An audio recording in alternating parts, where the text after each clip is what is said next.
Hello everybody, welcome back to the Final Fantasy 13 walkthrough. Let's see here. Chapter 4, Thunderous Hooves. Alright, yeah, so we just got the Odin Eidolon in the last video there. I like, I mentioned it before, but I like these little kind of like chapter overviews. They kind of help keep the story straight sometimes.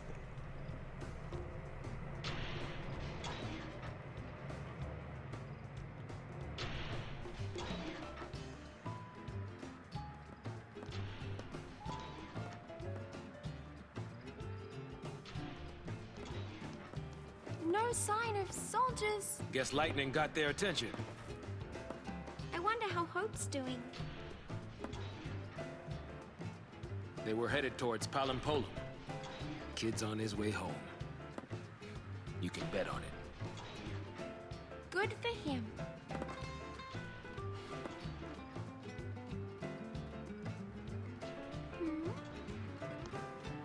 What's wrong? It's good. If they manage to slip in quietly.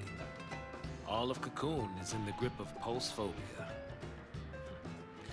If a Lassie pops up on the radar, all hell will break loose. They don't even know why they're scared. Afraid of what they don't know. Afraid to find out more. It gets worse the older you get. I'm terrified of what'll happen. The world probably would be better off without Pulse Lassie. I mean, most of them. Gee, thanks. Let's go.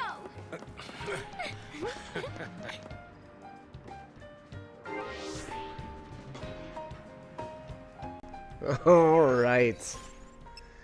Let's see here. Alright, so we're down to Saz and Vanille.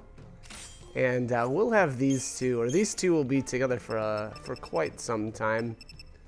They make a pretty decent duo, I'd say.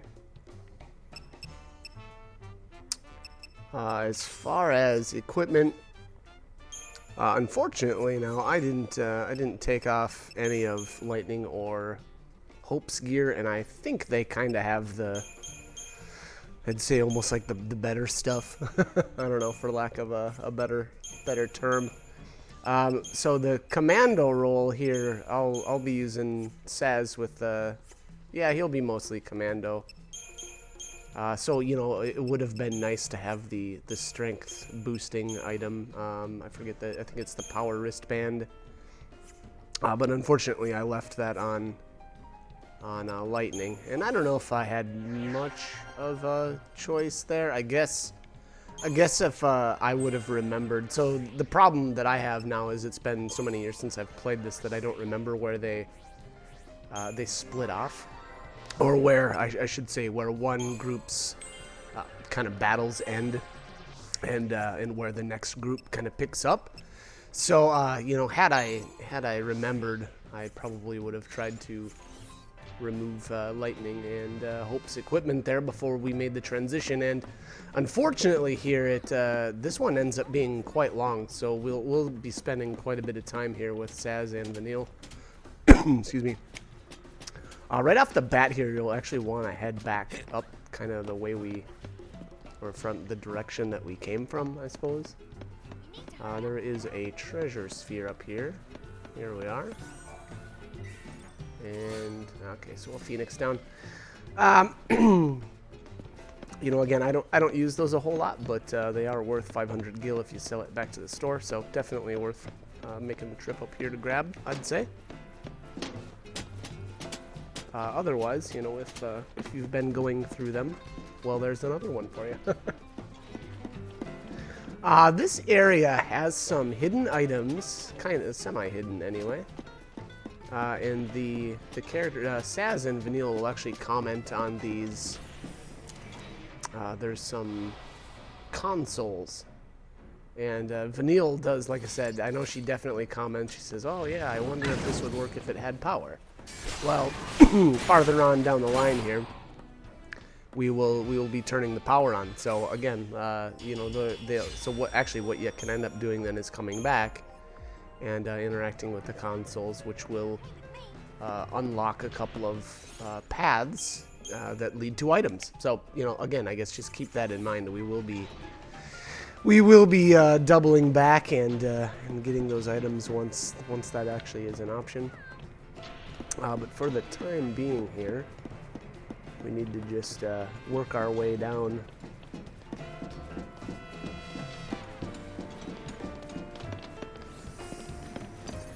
So the bombs here actually restore their health whenever they hit you. You can see that got 300. There's 400 health that bomb just got. And these guys can be pretty brutal. They use an ability called self-destruct. And so I would say that anytime you run into any battles with these bombs, I would take them out first. You know, not only do they start at half health, and if you can focus one down fast enough, oftentimes they won't be able to heal. But even if you don't, you'll still want to get them down before they self-destruct.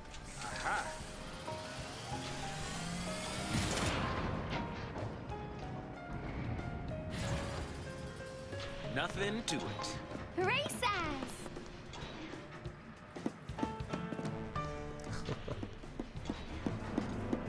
I would say, you know, I think of all the characters, I'd say Saz and Vanille's kind of outlook on things seems, I don't know what it is about those two. They're just super upbeat. So I feel like every time I'm playing as those two, or you know, every time that they've got dialogue and stuff, it feels a little more upbeat. I don't know.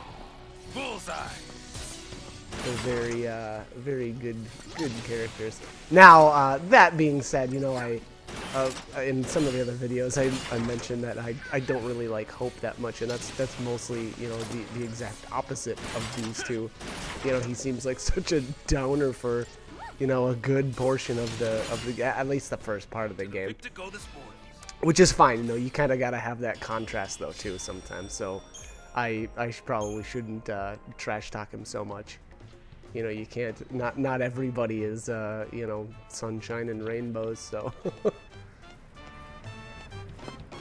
and you know, to be honest, they make for a good game. You know, the combination of all the characters and their personalities, however negative or positive they are. Here's one of the consoles, so that'll, yeah, and there's Vanille. Vanille does mention something about, hey, maybe if the power was on. And so, you know, once we turn that on, we'll come back there. Or come back here, I should say. Auric Amulet. Don't remember what that does. Let's find out. Critical shell. Okay. Usually those items that have like the critical effects, so like when your HP drops to critical status, I typically don't equip those. They do, however, upgrade into really good items typically. So that's usually what I'll do. So here, I'm not sure if this was a good idea to go for the Pulsework Soldier right away. And you're gonna see why. Ooh, yeah, I think Vanille eats it here. Boom! Yup. Alright, so that is what happens when you don't take out the bombs first. And luckily here, I had, you know, got a preemptive strike, so this Pulsework Soldier is obviously now staggered. So he's not able to do any damage. Now, if I wouldn't have got him staggered right away, I probably would have lost that fight. So again, you know, anytime you see those bombs, I would just take those out first. They're just so dangerous. Alright. That's another console that we'll be able to activate later.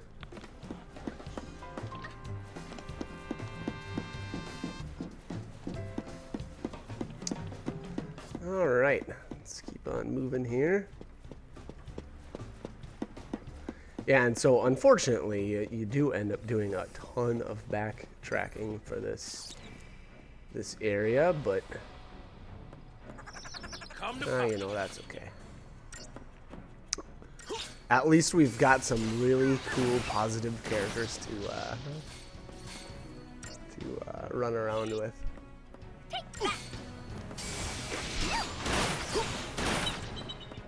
If you couldn't tell, I'm a huge Saz and Vanille fan.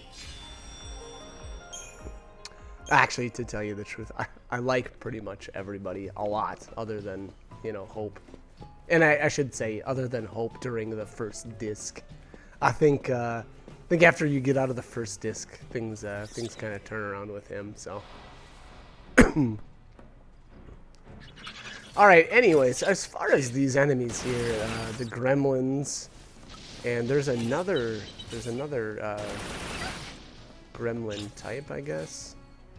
And I don't remember its name right now, but they're nothing too fancy. They're nothing really to worry about. They've got really low health.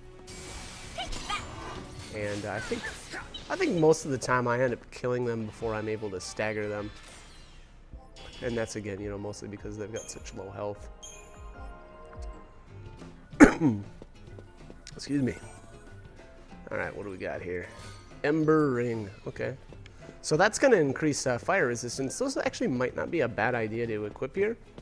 I believe the bombs use fire attacks. So that might be a decent option. I'm not sure if I got a preemptive here or not. Oh, yep, nice. Okay. So you'll definitely, if you get a preemptive here, want to focus. Actually, yeah, I picked poorly here. I went for the gremlin. And I really should have taken down the pulsework soldier first. Oh, wow, okay. Looks like yeah, there we go. I wasn't sure if I was going to be able to stagger him in time or not, but it looks like I pulled it off. Although, he's not going to stay staggered. Yeah, okay, well, that's unfortunate.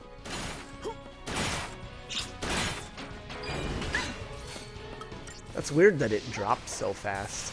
That's actually really weird. I'm not sure why that was the case. I don't know if I switched to... Maybe I switched to dual casting for a little bit there? I'm not really sure. That might have been the case, though.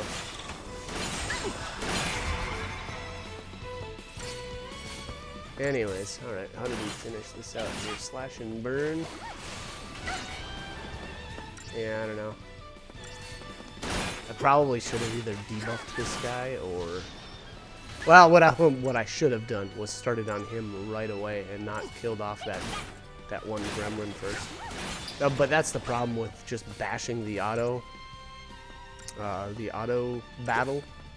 Is you know, it's not always, it doesn't always pick the best targets right off the bat, so it's sometimes, you know, fairly useless, especially when you get a preemptive. You really got to be careful which group of enemy or which enemy you pick first, because that can really determine, you know, the outcome of a battle. So yeah, so a preemptive strike, and I only managed to get a 4-star rating. That's a pretty poor job I did there. All right, Phoenix down. All right, not bad. And a bomb and a pulsework soldier. Oh wow, okay. I thought I got a preemptive on this one, but apparently not. It sure looked like it was going to be. Oh well. Did you see that coming? Same deal here, though. Definitely start out with taking the bomb down now. I don't know about my choice of... Go, girl! Okay, yeah, that's probably not the worst idea ever. So I went with the Synergist and Saboteur to start. That probably wasn't a bad idea. The double, or having faith on both of these characters is pretty decent, being that I've decided to go with dual casting. And yeah, we got him staggered extremely quickly. And yeah, look at this, we're chunking him down big time. Yeah, this guy's not gonna... There we go. That's that. That actually, yeah, that worked out really well. 5-star rating. That seems like a... Yeah, whatever. 5 stars, 5-star, I guess. Anyways, alright, so these panels... Better not electrocute myself. Okay. These panels you need to operate in order to, excuse me, turn the power on. And there are 4 of them at, you know, kind of like 1 at each corner, I guess. Here, this would have been... I'm not sure if you're able to get... Yeah, it looks like I'm going to try for one. So I'm not sure if we're actually going to be able to get a preemptive on this battle or not, but with 2 Pulsework soldiers, I'd say it's definitely worth at least trying. It looks, though, like you might not be able to. Just with the way they're pathing around, We got this, you know, it looks like one is always facing you while the other one's got its back turned. So I'm not sure if it's, you know, an option. It's kind of not looking like it. I don't know. Maybe Deceptisol here might be worth using. Although we are gonna destroy this pretty quickly, I think. And I'm not sure if I've got the Undermine paradigm set up, but I really should. That's a really good paradigm. I'm just not sure if I actually had it set up at this point or not. Reason being, you can be dealing damage with Saz while Vanille tries to land debuffs. And as of right now, I think I just have the Synergist and the Saboteur combined, and that one's okay, but there's only so many buffs that you really need, so it's kind of a waste. But sometimes, you know, there's points where it's not a bad idea, but not all the time.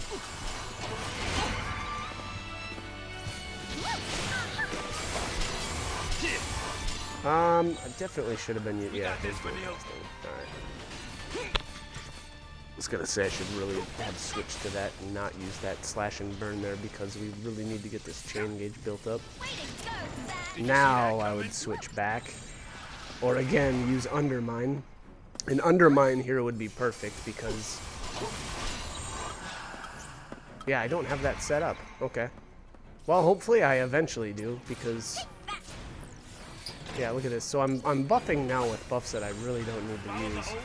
So an Undermine paradigm would have been a lot better, and she still didn't end up getting a debuff to land. So that's unfortunate. Look at this. Yeah, so here I'm back to buffing again. Follow the old man's lead. Thanks, Vanille. Well, hopefully I set that paradigm up because it'd be much more efficient than what I've got. Or what I've been doing.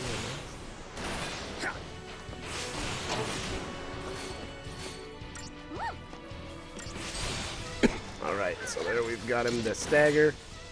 And he's not going to be lasting much longer. Yeah, that dual casting, man, that's crazy.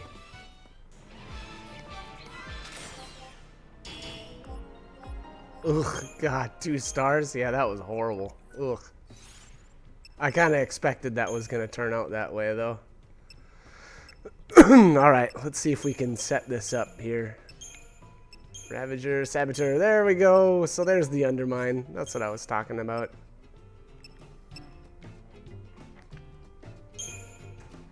Yeah, that looks good. Alright.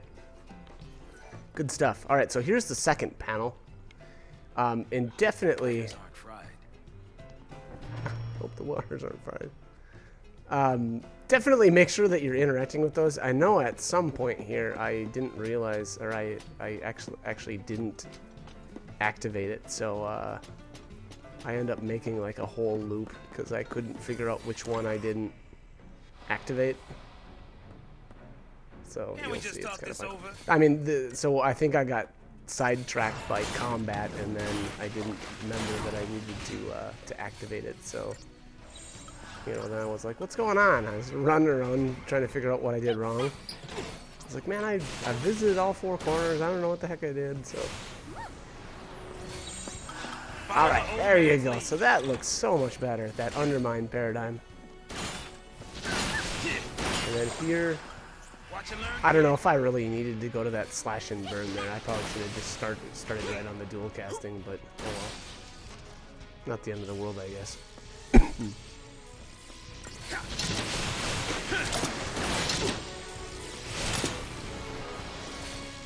And so that kind of stuff will become more I don't know, easy to decide once you've played the game a bit. But anyways, I gotta cut this. Wow, I didn't realize the end was coming up so fast. So like, comment, subscribe, whatever you guys want to do. Hope this guide was helpful though, and I hope you join me for more. All right, thanks for watching. Oh, Aegis all nice. All right, later guys.